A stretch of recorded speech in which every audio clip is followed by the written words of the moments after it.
Classes ના online education માં આપનું સ્વાગત છે। આપણે ગયા વિડિયોમાં સંચાલનનું સ્વરૂપ અને એના મહત્વની પ્રસ્તાવના જોયેલી। આ લેક્ચરની અંદર આપણે સંચાલનનો અર્થ જોઈશું।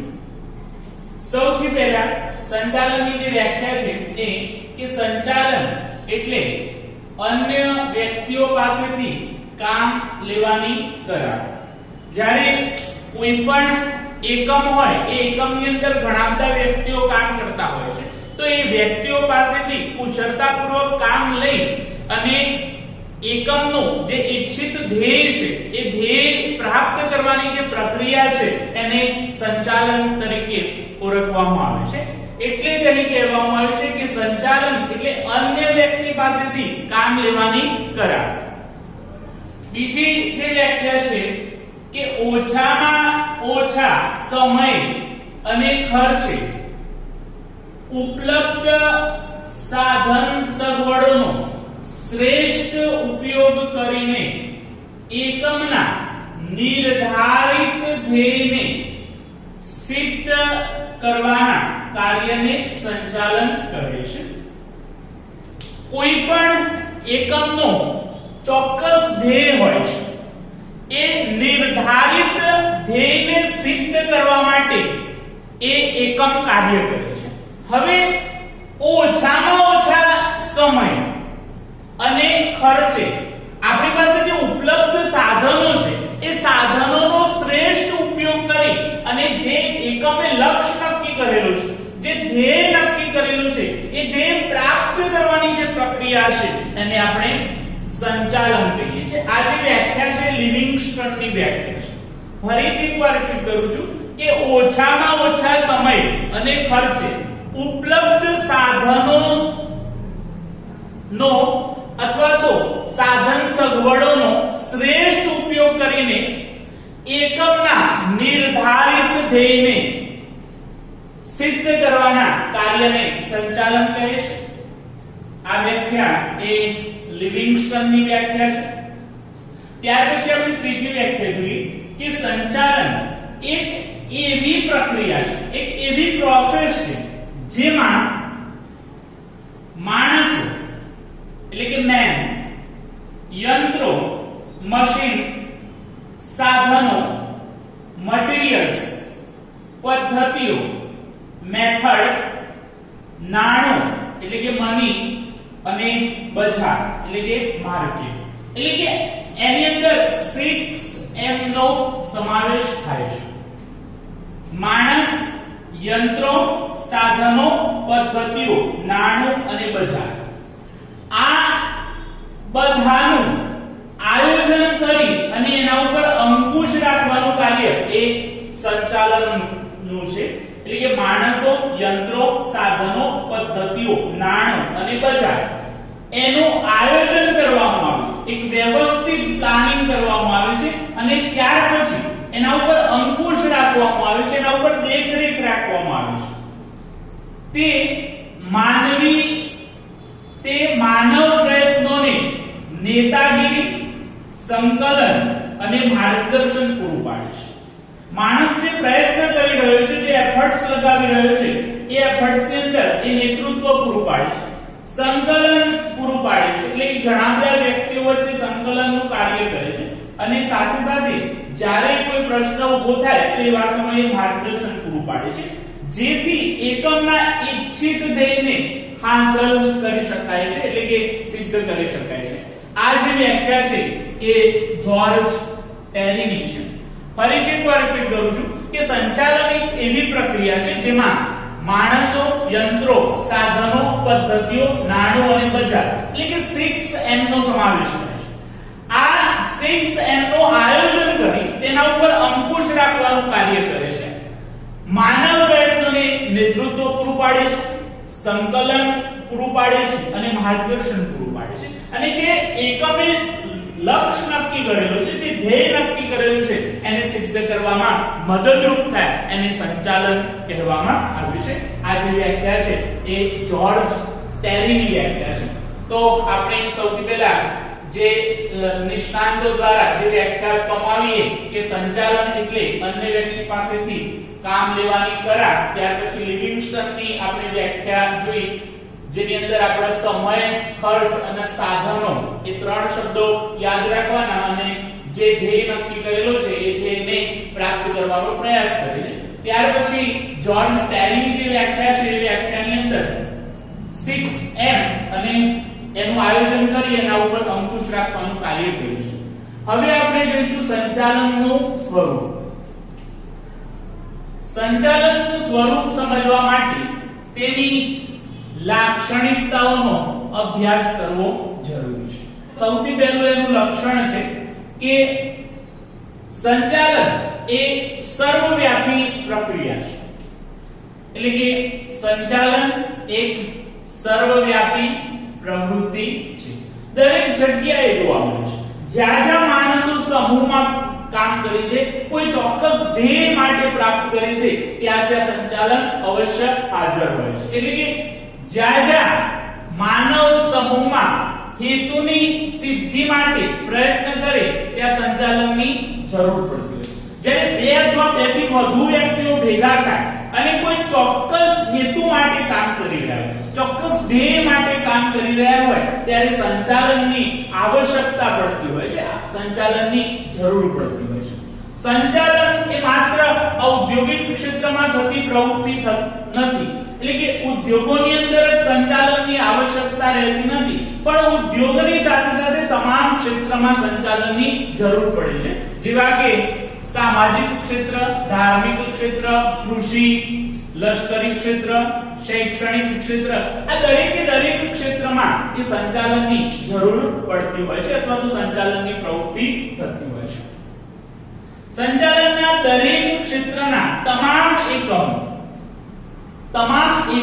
અને એ એકમોના તમામ વિભાગોની અંદર સંચાલનની જરૂર પડતી હોય છે. સંચાલન વગર એકમમાં કામ કરનાર વ્યક્તિ એ જવાબદારી સાથે કામ કરી શકતી નથી. દરેક એકમમાં અને એકમોના તમામ વિભાગની અંદર એ સંચાલનની પ્રવૃત્તિ જોવા મળે છે.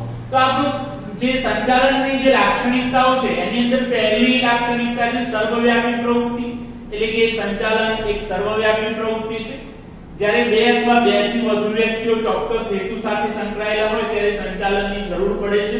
સંચાલન ફક્ત ઉદ્યોગોની અંદર જ નહીં પરંતુ એ સિવાયના સામાજિક, ધાર્મિક, કૃષિ, લશ્કરી અને શૈક્ષણિક ક્ષેત્રની અંદર પણ સંચાલન જોવા મળતું હોય છે. અને સંચાલન દરેક ક્ષેત્રના તમામ એકમોમાં અને એકમોની અંદર જે પેટા વિભાગ પડે છે એ પેટા વિભાગની અંદર પણ સંચાલનની જરૂર પડતી હોય છે.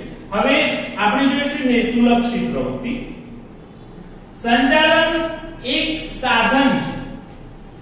એકમનો જે ધ્યેય છે એ ધ્યેયની પરિપૂર્તિ માટે સંચાલન એક સાધન તરીકે કાર્ય કરે છે. એ સાધ્ય નથી. દરેક એકમની સ્થાપના ચોક્કસ હેતુઓ સિદ્ધ કરવા માટે થાય છે. કોઈ પણ એકમ હોય, કોઈ પણ સંસ્થા હોય, એ સંસ્થાની સ્થાપના એ કોઈ ચોક્કસ હેતુને સિદ્ધ કરવા માટે થતી હોય છે. હેતુ વગર સંસ્થા ટકી શકતી નથી અથવા તો સંસ્થાની સ્થાપના થઈ શકતી નથી. આ જે સંસ્થાના હેતુઓ છે એ કાર્યક્ષમ રીતે અને કરકસરપૂર્વક સિદ્ધ કરવા માટે સંચાલનની જરૂર પડે છે. સંસ્થા અથવા એકમના જે હેતુઓ છે એ હેતુઓને યોગ્ય રીતે કુશળતાપૂર્વક અને કરકસરપૂર્વક એ સિદ્ધ કરવા માટે સંચાલનની જરૂર પડે છે. સંચાલન વગર એકમના અથવા તો સંસ્થાના હેતુઓ સિદ્ધ થઈ શકતા નથી. ત્યાર પછી આપણી ત્રીજા નંબરની લાક્ષણિકતા છે એ જૂથ પ્રવૃત્તિ. સંચાલન એ બે અથવા બેથી વધુ વ્યક્તિઓના જૂથની પ્રવૃત્તિ છે.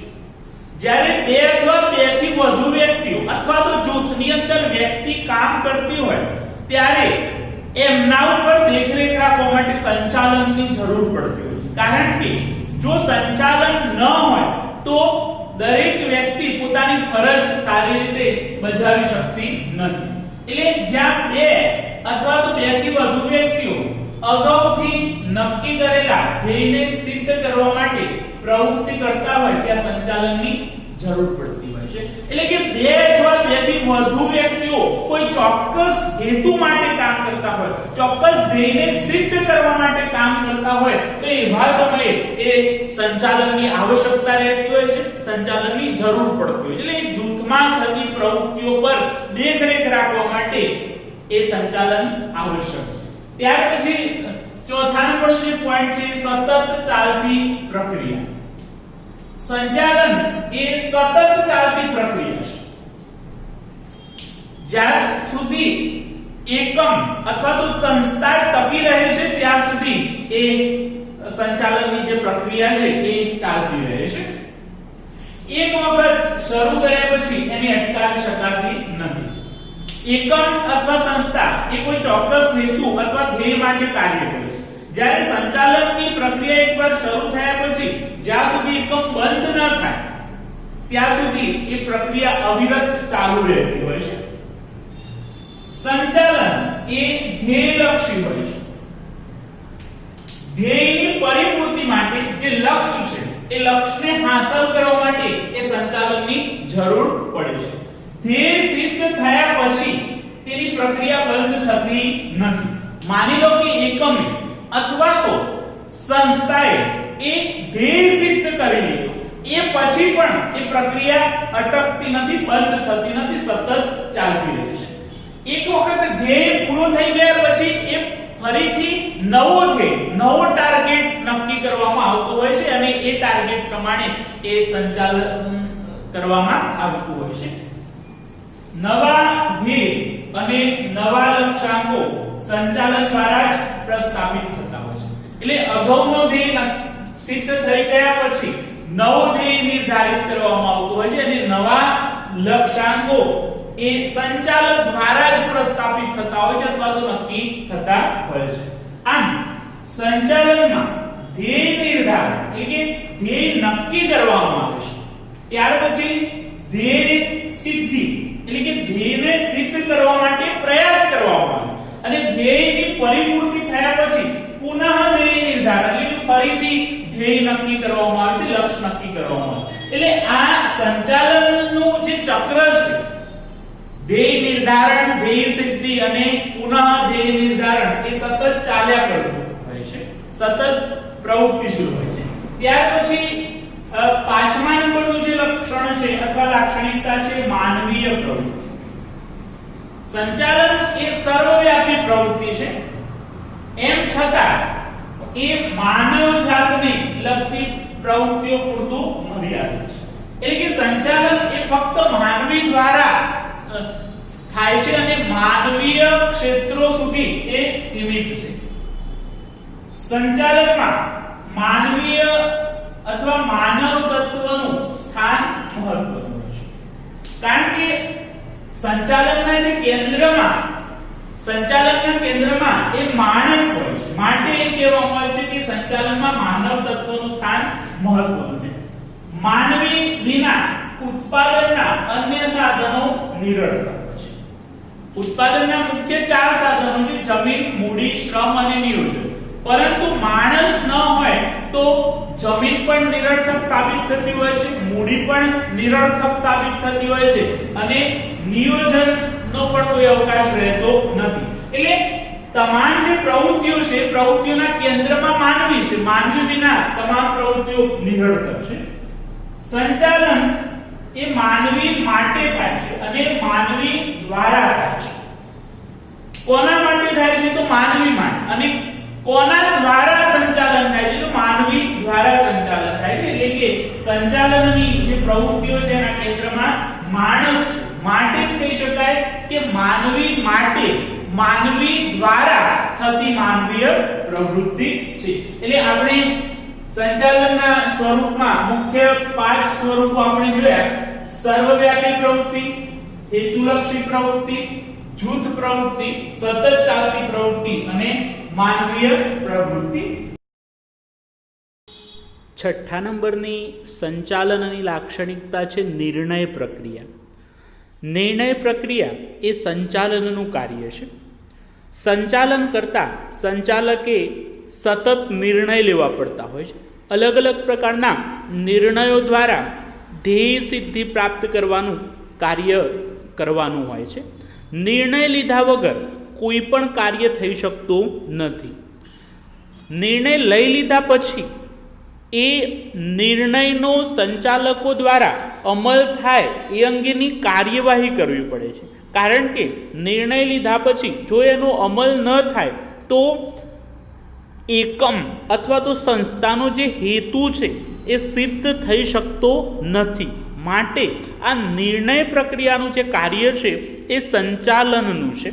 અને સંચાલક એ નિર્ણય લઈ અને એકમ અથવા તો સંસ્થાને ધ્યેય સિદ્ધ કરવામાં મદદરૂપ થતો હોય છે.